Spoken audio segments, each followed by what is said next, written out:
Shri Shri Samajbari, Nabadwip. Radharaman bug আশ্রমও বলা হয়। বিশাল এই মন্দিরে ঢোকার দুটি ফটক আছে। এক ফটকে লেখা আছে শ্রী শ্রী সমাজবাড়ি, অন্য আর এক ফটকে লেখা রাধারমণ বাগ আশ্রম। এই সমাজবাড়ি আশ্রমের প্রতিষ্ঠাতা শ্রী শ্রী রাধারমণ চরণদাস বাবাজি। ভজনিতাই গৌর রাধেশ্যাম, জপ হরে কৃষ্ণ হরে রাম, এই বিখ্যাত পংক্তিটি শ্রী শ্রী রমণ চরণদাস বাবাজি রচিত। এই মন্দিরে রয়েছে শ্রী চৈতন্য মহাপ্রভু এবং রাধাকৃষ্ণের মূর্তি।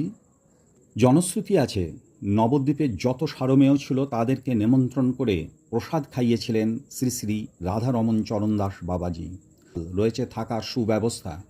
এছাড়া দুপুর 12টার মধ্যে প্রণামী দিয়ে কুপন কাটলে প্রসাদ পাওয়ার ব্যবস্থা রয়েছে এখানে। এই সমাজবাড়ি মন্দিরে রয়েছে শ্রী শ্রী রাধারমণ চরণদাস বাবাজির পূর্ণ সমাধি।